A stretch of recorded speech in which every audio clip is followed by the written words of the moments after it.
Hi students, I'm Praveen Sebastian Paul. From this lecture, we are discussing the introduction to organ donation.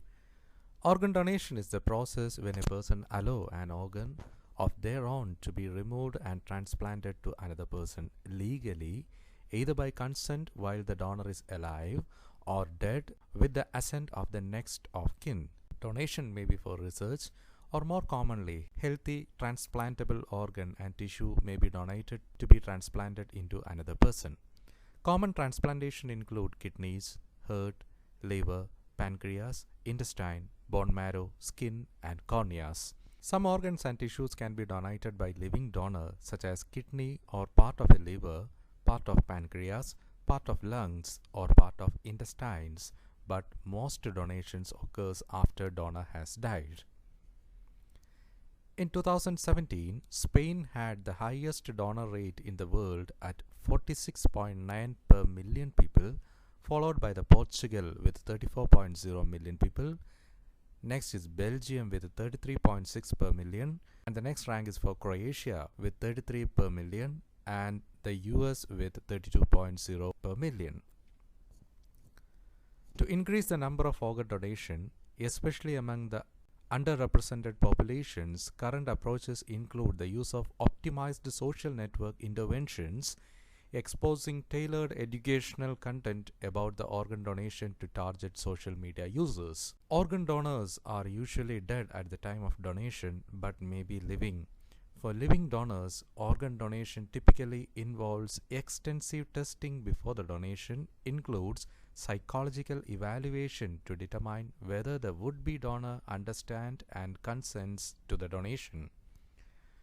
On the day of donation, the donor and the recipient arrive at the hospital just like they would for any other major surgery. For dead donors, the process begins with verifying that the person is undoubtedly deceased, determining whether any organ could be donated, and obtaining consent for the donation of any usable organs. Normally, nothing is done until the person has already died. Although if the death is inevitable, it is possible to check for consent and to do some simple medical tests shortly beforehand to help find a matching recipient. The verification of death is normally done by the neurologist that is not involved in the previous attempt to save the patient's life. This physician has nothing to do with the transplantation process. Verification of death is often done multiple times to prevent doctors from overlooking any remaining sign of life, however small. After death, the hospital may keep the body on a mechanical ventilator and use other methods to keep the organs in good condition. Donors and their families are not charged for any expenses related to the donation. The surgical process depends upon which organs are being donated. After the surgeons remove the organs, they are transported as quickly as possible to the recipient for immediate transplantation. Most organs only survive outside the body for few hours, so the recipient in the same region are usually chosen. In the case of a dead donor, after the organs are removed, the body is normally restored to as normal as appearance as possible so that the family can proceed with the funeral rites. The first living organ donor in a successful transplant was Ronald Lee Herrick, who donated a kidney to his identical twin brother in 1954. The lead surgeon, Joseph Murray, won the Nobel Prize in Physiology or Medicine in 1990 for advances in organ transplantation. The youngest organ donor was a baby with anencephaly born in 2015 who lived for only 100 minutes and donated his kidney to an adult with renal failure. The oldest known organ donor was a 107-year-old Scottish woman whose corneas were donated after her death in 2016.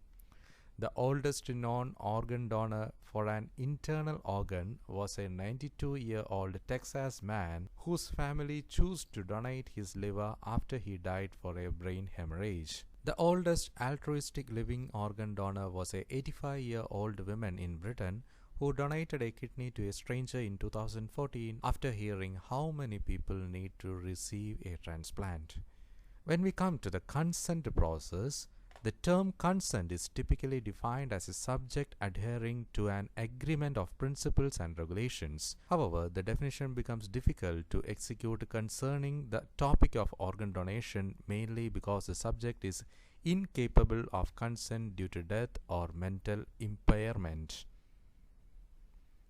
There are two types of consent being reviewed: explicit consent and presumed consent. Explicit consent consists of donor giving directly consent through proper registration depending upon the country. The second consent process is presumed consent, which does not need the direct consent from the donor or next of kin. Presumed consent assumes that the donation would have been permitted by the potential donor if permission was pursued. Of possible donors, an estimated 25% of families refuses to donate a loved one's organ. India has a fairly well-developed corneal donation program. However, donation after the brain death has been relatively low to take off. Most of the transplants done in India are living-related or unrelated transplants. To curb organ donation commerce and promote donation after brain death, the government enacted a law called the Transplantation of Human Organs Act, that is THO Act, in 1994, that brought about a significant change in the organ donation and transplantation scene in India. Many Indian states have adopted the law, and in 2011 further amendment of the law took place. Despite the law, there have been stray instances of organ trade in India, and these have been widely reported in the press media. This resulted in the amendment of law further in 2014. The deceased donation after the brain death have slowly started happening in India. An online organ sharing registry for deceased donation and transplantation is used by the states of Tamil Nadu and Kerala. Both these registries have been developed, implemented and maintained by Mohan Foundation.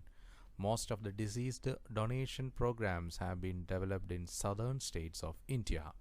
So my dear students, in this lecture we had discussed just an introduction to the topic organ donation. In the upcoming lecture we will discuss the basic principles of organ donation. So see you soon. Until then, goodbye, thank you and all the best.